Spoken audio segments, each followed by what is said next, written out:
I'm really proud to introduce our guest today, who is Dr. Michael Rabin. Dr. Michael Rabin is not only a doctor, but he is the inventor and founder of LaserCap company. We can see that cat flapping in the background. Whoa, that's cool. And this was formed in 2006. He collaborated with another doctor. It's a Dr. David Smith. And they collaborated with a Harvard-based photomedicine expert, Dr. Michael Hamblin. And they, together with another doctor, Dr. Robert Haber, came up and innovated this light-based device for global youth and health industries. The first commercial product that was available was LaserCap. And so we're going to talk about that in a little bit. And this is one of the first product that affects thinning of the hair, patients who are thinning of hair. And this affects up to 50% of adult women. Who knows what percentage of men? Probably higher, depending on what age we're talking about. 80%.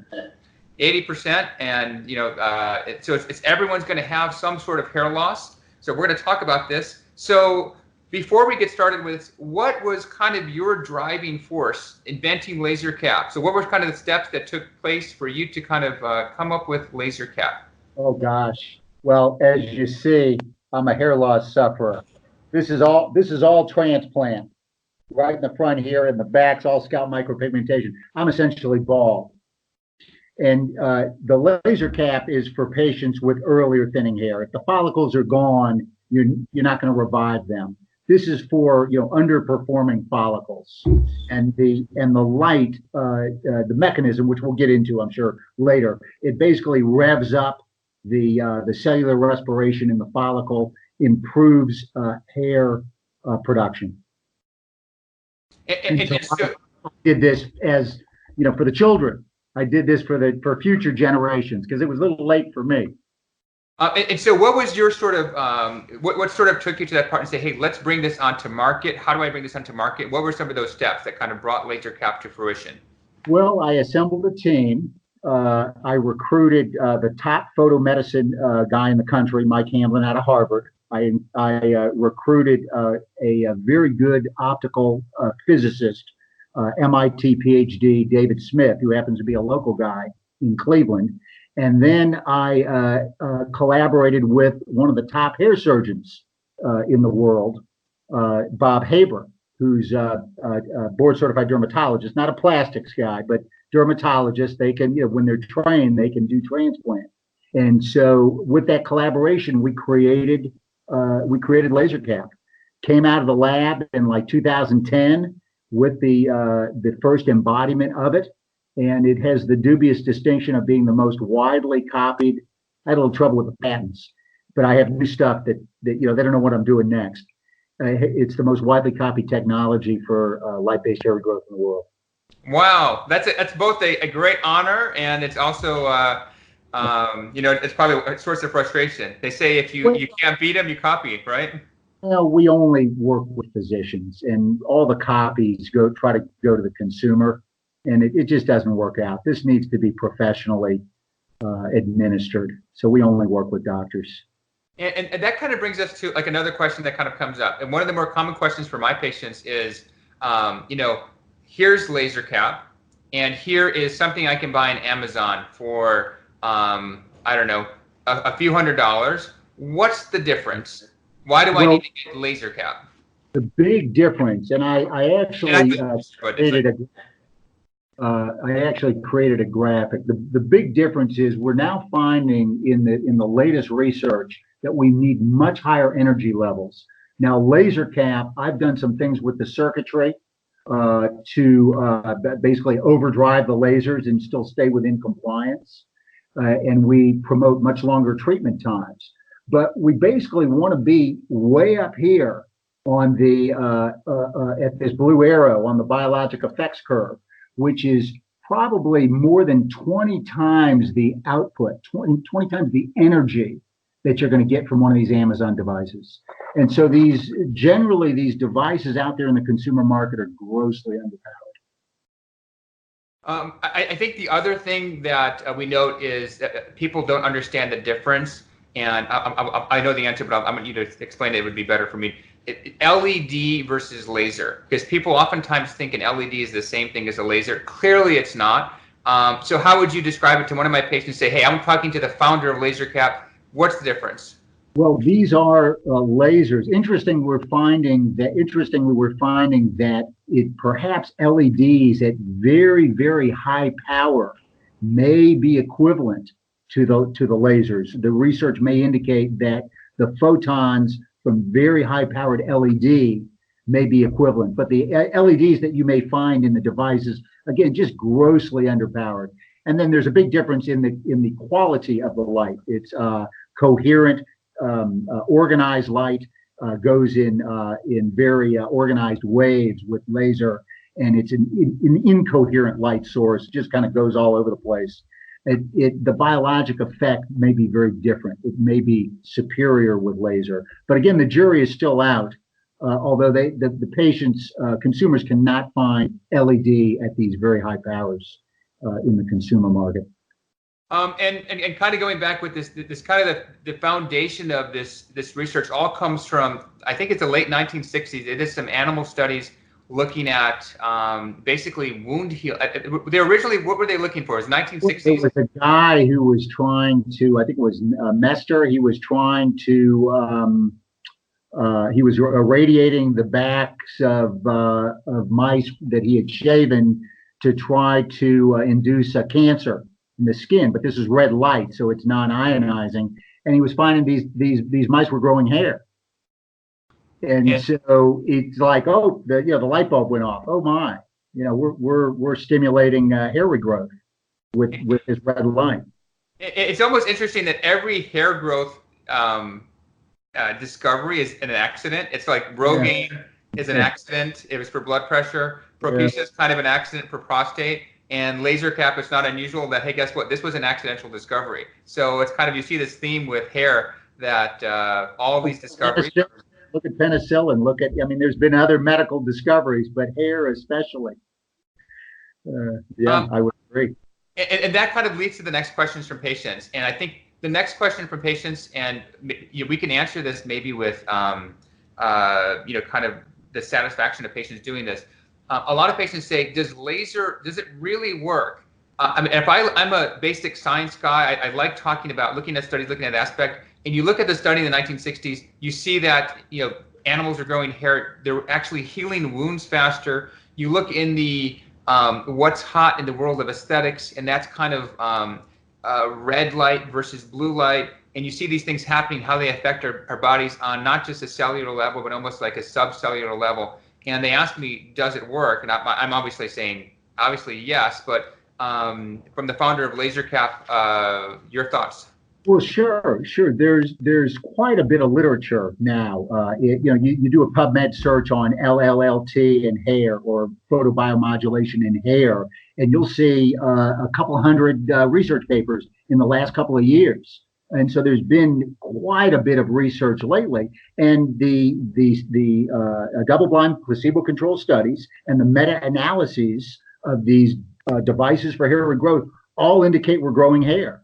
And the mechanism, if you talk to Hamblin, the light is used in a whole range of conditions. They're using it to treat depression, different wavelength, higher power, get into the brain. They're using it for traumatic brain injury, reduce the morbidity associated with stroke, with heart attack, any dysfunctional cellular process, any cells that have mitochondria where there's some dysfunction are going to respond favorably to the light. And Hamblin can get into. I should have brought his charts because he's got all the biochemical pathways mapped. But it comes down to improved cellular respiration at the mitochondria.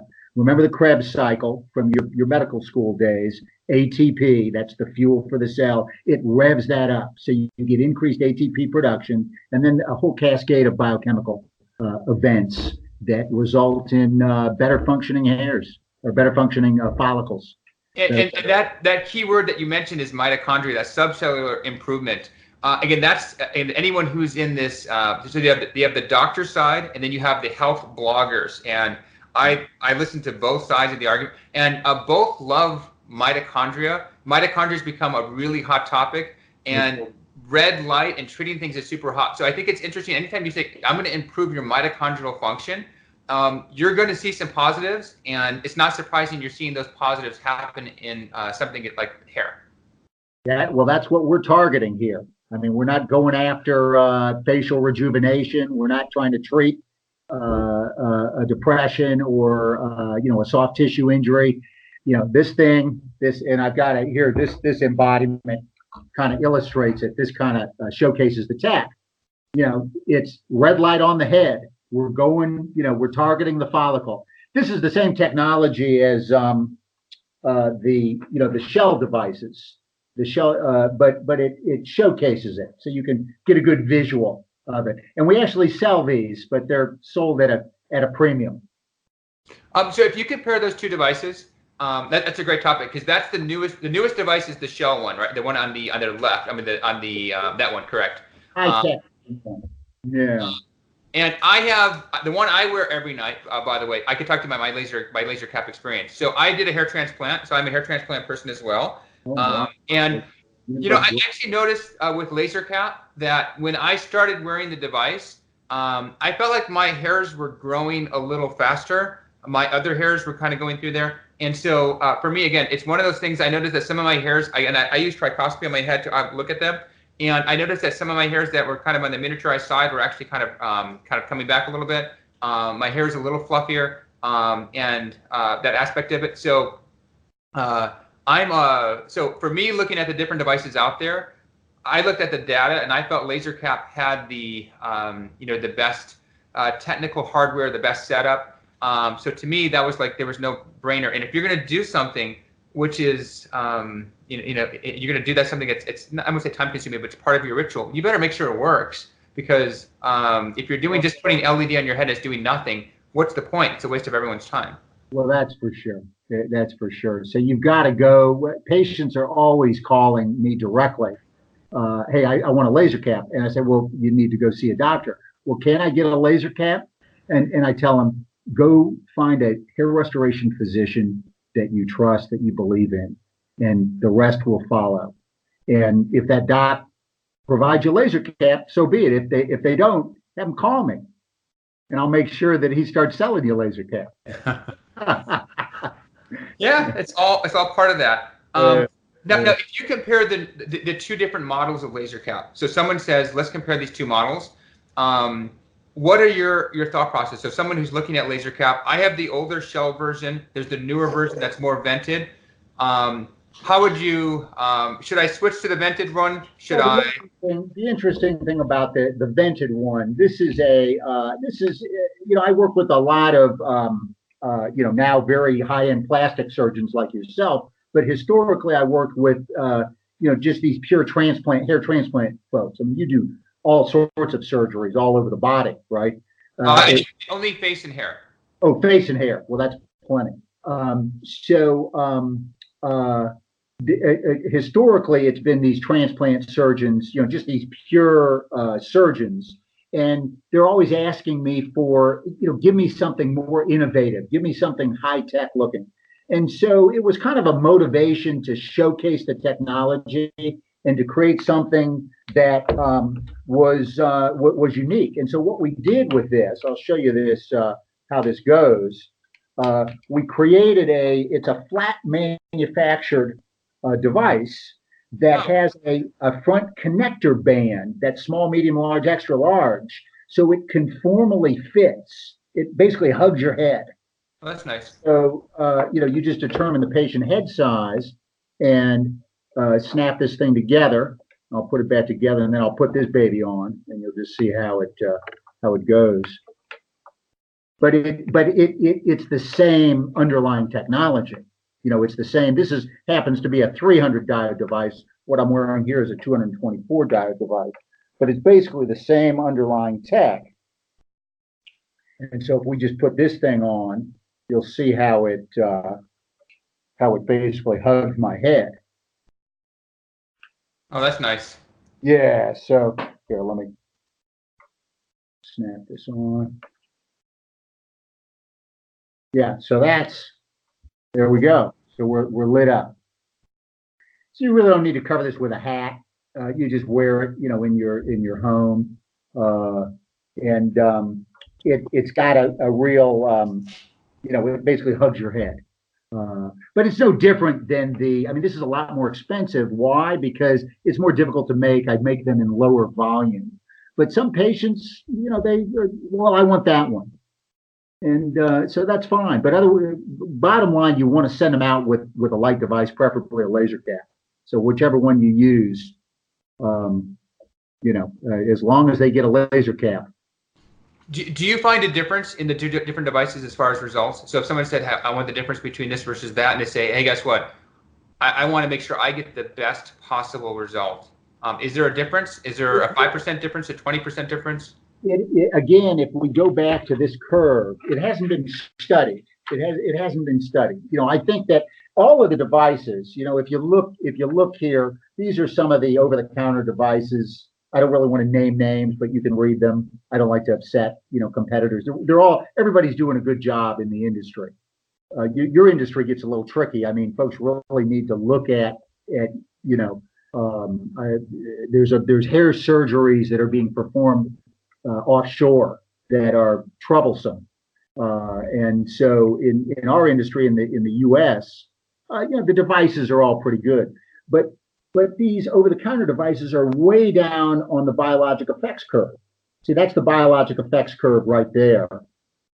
And so, one of these lower-powered ones is way down here on the curve compared to LaserCap 224. LaserCap 300 is a little higher on the curve. LaserCap 80 is still above. That's 80 diodes is still above, the best off-brand LaserCap. And that's because the best off-brand LaserCap decided they're going to do a 5 or 6 minute continuous power, and they turned down they were unable to overdrive the lasers. And so that was their choice. But in my opinion, they're underpowered. So that's something some people talk about, the way you get treated. And classically, you do a 30-minute pulse every other day. Right. Some people talk about doing 6 minutes every day with a continuous. Let's talk about those two different protocols. Sure. Your thoughts on both of those and effects. Again, a 30-minute pulse, if you look at my chart, a 30-minute pulse on a 224 is delivering about 3.23 joules per square centimeter. A 6-minute continuous with the best off-brand cap out there is doing about 1 joule. So we're getting 3 times the power with it, not because we're better, we're just, the circuit's different, and we're choosing a pulsed over a 30-minute rather than a continuous at 6. Now, pulse versus continuous. Let's say, can the LaserCap go continuous or pulse, or it always goes continuous, or it always goes pulse? I've got a continuous protocol. Like, this is a continuous pack. I can do a continuous protocol because, again, all these devices are on the biologic effects curve. I just prefer the pulsed at 30 minutes because I want more energy per square centimeter. And that's my opinion now based on the latest research. Do you think it penetrates deeper pulse because of kind of relaxing the cells? The melanin doesn't have a chance to block it, then it hits it. Or what are your thoughts? There's more evidence that pulse at certain hertz, certain frequencies, is better than a continuous. There's more evidence of that, but I couldn't tell you. Pulse is better than continuous for here we go. And then the protocol. Why the protocol of 30 minutes every other day? Like, if I said, hey, guess what? I don't like 30 minutes every day. What I want to do is when I brush my teeth, I'm going to throw my LaserCap on. I actually kind of do this sometimes. I won't. I'd say, hey, guess what? It takes me 10 minutes to brush my teeth, then wash my face and put stuff on. And I'm going to do that every day rather than doing 30 minutes every other day. Why 30 minutes every other day versus doing 15 minutes a day versus that? It's a simple answer. The original devices that were studied were dome devices. So you'd have to go into the office and to receive your treatment. And so they had, I think, a two times a week protocol, certainly not an everyday protocol because you couldn't get in there. And then the comb device, I forget what their protocol was, but then there was some other helmet devices, the iGrow, for example, where they determined we're going to use an every other day protocol or a couple times a week protocol. And so those were the predicates that were studied with those frequencies. So nobody has studied an everyday protocol. But there's plenty of doctors who say, okay, I'm just going to tell my patient 20 minutes every day or 6 minute continuous every day, or I mean, it's all good, in my opinion. And the reason I've done that is because if you look at some of the LED devices, not for hair, but for like kind of healing red light for post-surgery protocols and things of that nature, lots of them you use smaller amounts of time every day.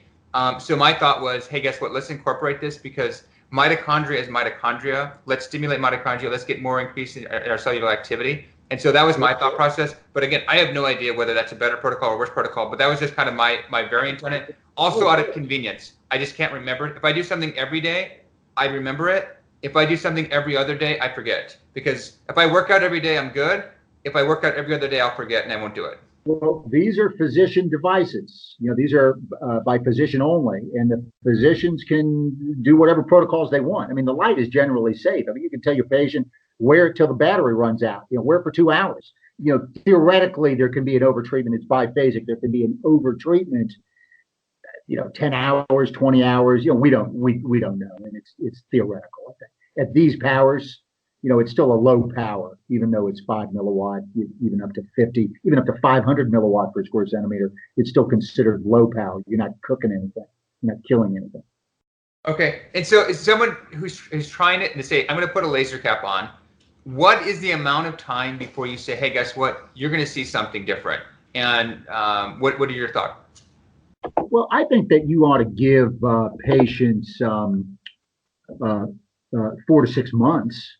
I think you ought to give them 4 to 6 months before you bring them back. I mean, we have a 1-year return policy where patients, anytime in the first year can bring it back for any reason, no reason at all, to the physician. Then the physician will refund 75% of the purchase price, and then we work it out with the doctor.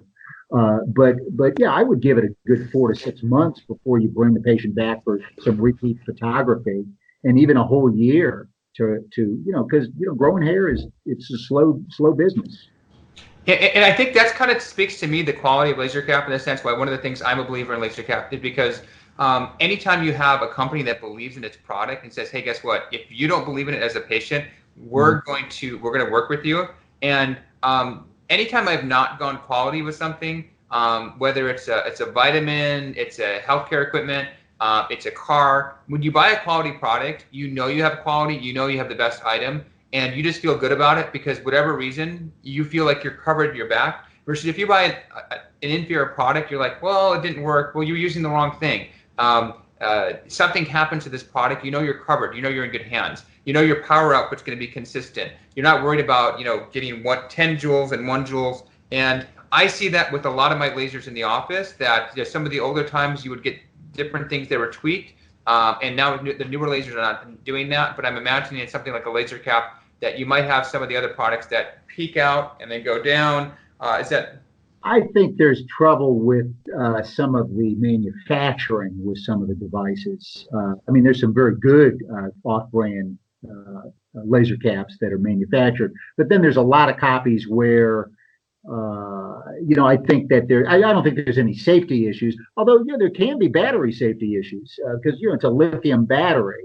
But I think you get problems with lights out and just defects, just issues that we handle. We have a lifetime warranty policy on the devices, so it's covered for life. We have a small replacement fee between 3 and 5 years, and then a slight no replacement fee in the first 3 years. Small one, $250 in 3 to 5 years, and then $500 after 5 years. I mean, that's an amazing product, coverage of something, and it speaks to it again.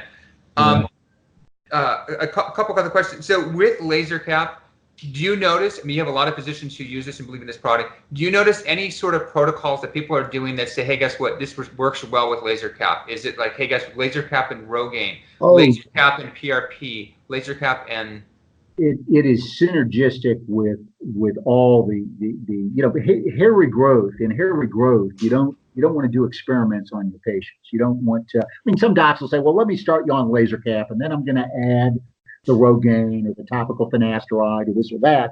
But really, you want to just come out of the gate, and these patients want hair regrowth. They don't want experiments. And Exactly. they all work by different mechanisms. The finasteride is the DHT blocker, the minoxidil is in calcium channel, the light is improved cellular respiration at the mitochondria.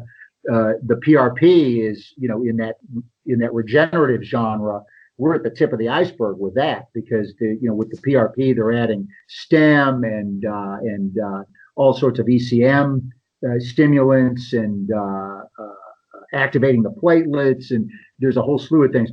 Light is synergistic, I believe, with all of it. It's additive and can be synergistic. So, for example, LaserCap plus minoxidil.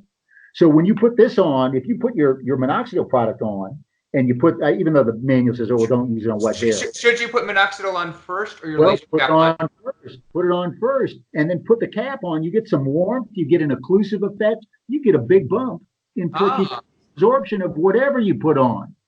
That's a great tip because I've actually been doing that the other way. I've been doing the cap, then the minoxidil. So I should actually switch that around. So that's a nice thing. Patients that may get a systemic effect, so you got to be careful. I mean, not that I've documented that, but you're going to get an increased absorption.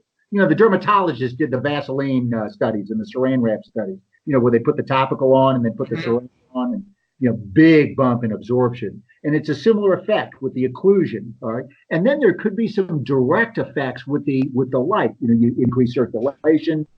Nitric oxide formation, these things may be contributing to the effect of the minoxidil. We haven't studied it, but the sense is that it's a good idea. There's real synergy. And then PRP, that's a whole other issue. PRP always should be followed with LaserCap, always should be followed with photomedicine, because there's similar processes going on. The PRP, the growth factors, are supposed to stimulate endogenous stem to recruit the endogenous stem to improve the follicle function.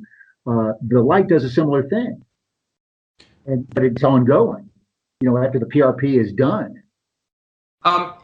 You have a new laboratory, a new scientific research part about LaserCap, which I think is also exciting. That I don't think there's any other company who's doing that. To do that.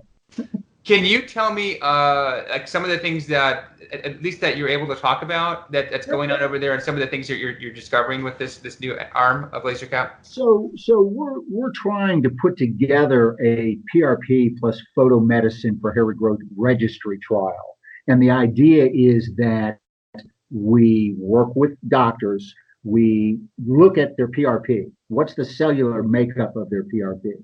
Are they using 1 times platelet, 2 times, 4 times, 8 times? Are they using, what protocol are they activating? Are they using additives, etc.? And then with or without photomed, we encourage all the docs to use the photomed. But the idea is that we try to correlate PRP. We try to characterize the PRP and correlate it with hair regrowth outcomes. So we also ask them for baseline. We will ask them for baseline photography, trichograms, whatever they're using to measure the baseline and the progress, and see if we can draw some correlations between, PRP characterization, use of photomed, and we have a photomed optics lab set up too to measure outputs. So if they say, "Oh, we're using a Theradome, or we're using this off-brand or that off-brand," well, we know what those outputs are. We know what the energies are per square centimeter on those devices. And so we again are looking to try to correlate these treatments with hair regrowth effects. And I think that's such an important part, because with PRP itself, there's so many versions of it that are out, and it does a disservice to PRP, because there's people who are getting PRP that's actually probably not even has that much higher platelets than normal, and yet people have 2 times, 3 times that are actually getting improvement in their hair results. And we've tried previous protocols of PRP in the past that have not been as effective as some of our ones we're using right now. So I think that's an exciting part to see that science kind of and hair kind of going together, and you're seeing these synergies working across fields, which is, I think, amazing for the field. Yeah, I want to document that because there's a lot of anecdotal. You've had experiences, your colleagues have had experiences where they start with one kit, they start with one protocol, and they don't like it for whatever reason. There could be some pain, there could be some bruising, not good results, and then they switch to another protocol and they're getting results. So we like to formalize that. What's the craziest hat you've seen over a laser cap that someone's covered it with? Or what's the craziest activity you've seen someone do? Oh, well, I would always jog with mine back, when I pre-transplant, when I was trying to grow my hair. I would always jog with mine. So that was always fun. I'd put my minoxidil on, put my cap on, and I did pretty well with it. But I ended up with doing major transplant just because I just didn't have any hair. And then the other question on that, so you basically any hat on that. Do you think there's an issue with heat if you wear like a winter hat over it, or probably has no effect on it? Well, the LaserCap generates some warmth. Some of the consumer devices don't generate much warmth, but they're not putting out any power. So the LaserCap generates some warmth, so it's advisable to wear not wear a heavy hat. Yeah. Okay, cool. And then people sometimes always ask the question, am I going to get more of a result with short hair versus long hair, or do you think there's no difference? Well, hair will block light, but we put out a lot of light with these devices, and that's number one. Number two, you're using the cap because we can see a lot of your scalp. And so if we can see a lot of your scalp, there's lots of photons getting to and through your scalp. On the other hand, if you've got thick, dark, opaque hair, you're not as there's going to be some block, but some light blockage. Now, ways to mitigate that. Again, the manual says, hey, don't wet your hair, don't use it on wet hair, but it's okay. You can do that. This is moisture sealed. So patients if they got long, they got thick hair, they can wet it, comb it back, expose maximum scalp, put their minoxidil on, whatever they want to do, and with the doctor's permission, and put the laser cap on. So the only thing, so what is the restriction with laser cap? So people talk about that a lot. Is there basically don't wear it in the rain, is my understanding, and don't shower with it, obviously. Yeah, I mean, it's low voltage. You're not going to electrocute yourself, but you don't really want to wear it in the bathtub per se. I think really the only contraindication is if you've got a neoplasm that's being directly, a cancer on your scalp, a basal or a squamous cell or whatever it is, and you're directly irradiating that. You're photostimulating not only your follicles but a neoplasm, and so you could rev up. I mean, it's not a crisis because those are slow growing, but then you always have to worry about melanoma. If you've got, and that's your job as a doc. You need to look patients over. Absolutely.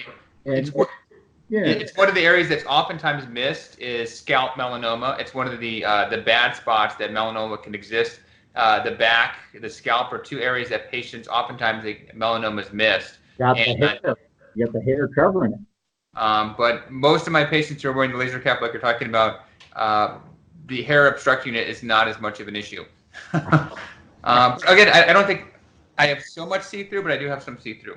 So you got a little, but you got a lot of hair. I would advise you, wet it and put the minoxidil on. I'll probably change that protocol. I'll put that on there. That's a great tip. So keep your hair wet, put the minoxidil on, put the cap on. I still probably will do my brushing teeth protocol that I do at night, just because otherwise, if I don't do everything every day, I forget. And that's better for the minoxidil because minoxidil is an everyday sort of thing. It's supposed to be twice a day, but you could do it once a day. If you do it my way, you just do it once, you'll be fine. So where do you see LaserCap in 5 years, 10 years, anywhere where you say, hey, guess what? This is going to go, is LaserCap going to stay here? Is it going to go other spots, or is it going to be different power outputs? Where do you see the product going? We're going to increase the power and the energy. And I've got some technology some promising technology that this time I might get the patents right. Who knows? Protect all the doctors out there. So yeah, I think we want to see more power. We set up a cell lab, a PRP cell lab. We're also setting up a wet lab to do some bench studies on hair follicles in the petri dish, in the culture dish, so we can directly irradiate them and take certain measurements. Emulsify the dermal papilla and measure growth factors and look for changes. So that wet lab is going to give us some good information to try to zero in on if I go back to that biphasic dose response curve, should we be here or should we be over here or should we be there? We want to kind of try to zero in on optimal power and time. And then wavelength, yeah, there's a little debate, but most of these are red light, 650, 660 nanometer. There's some thought maybe we should look at infrared, but the bench work lately is showing that the red at 660 seems to be working the best. So why change? Exactly. And so for power, for again, consumers looking at different models, it's not just the number of diodes. It's not just the power. It's not just the area. It's not just continuous versus pulse. It's kind of like all of that makes everything better. Is that true? You need diodes because you want to get some coverage. You don't want to have, you don't want to just have a few diodes across a large area, because then there's a lot of follicles that aren't getting much light. So you want to get some uniformity, which means you need, more diodes. But then it's what those diodes are putting out. It's the power, it's the milliwatts that they're putting out, and then the time period, because milliwatts times time, that's the joules, that's the energy, and then per centimeter is really the ultimate measurement. The energy per square centimeter in joules. Perfect. Okay, so last question I always ask everyone is, what are, just in general for the kind of off-topic things, what are 3 things you wish to see different in just, I say healthcare or healthiness or any of those things? It doesn't have to be related to hair. It can be related to hair. It can involve anything. So 3 things, you can make it 2 things, but what are 3 things you would love to see changed in that aspect? Well, I think that first off, I think you guys are doing some incredible work. The plastic surgeons and the transplant guys and gals are doing miracles with patients. And medically, we're there to support and to slow the loss, stop the loss, reverse it. We're there to help. But the surgery you folks do is incredible. I'd say that. So don't do much different other than just keep improving what you're doing. On the inside, the medicines that we take, the diseases that we get, the heart disease, the Alzheimer's. I think it's all preventable. I think it's all. I think we can live to a ripe old age and then drop dead. That's what I think. And I think we've got tremendous environmental toxins, the food that we eat, the air that we breathe, everything around us. There's all sorts of toxins and pollutants. But there may be some ways to mitigate that, to manage that. The diet can change, and the medicines that we take. I've been turned on recently to orthomolecular medicine. I know that is probably not something that resonates with you, but the anti-aging doctors who are on the cutting edge of things, who are doing intravenous vitamins and doing chelations, and I really think they're onto something. And I think light can play a big role in that as well, in keeping patients healthy. Actually, the anti-aging part that you talk about is actually super fascinating for us, because with hair, we don't just use one modality. I mean, we always want to be on the cutting edge. So things that we're using in the office include not just PRP, but things like exosomes, which are messengers sent back and forth with the cells, as you know. Also working with a bunch of the things, growth factors. So kind of all of these things stimulating hair, all kind of working together. And it's interesting also you mentioned environmental toxins, because all of these things, environmental food toxins, affect our mitochondria. And with the LaserCap, one of the things you're going to do is you're going to be stimulating your mitochondria to improve that. So they all kind of work together. So get rid of those toxins so your mitochondria can work better, but also stimulate them. And then, so all of that's working together. I think amazing what you've done, amazing what you've accomplished. Okay. And imitation is the best form of flattery. Although if I had a company where people were copying me and sort of ripping off my product, I don't know if I think that way. But and I think there's probably more doctors who need to personally thank you. I'll thank you in person. Thank you for all that you've done for the science of lasers in hair. Thank you for my patient. Thank you for myself because I use it. You are welcome, and keep growing, keep buying caps and growing hair. There we go. I want my hair next time I talk to you. I want it to be this big. Your hair looks awesome. Your hair looks awesome.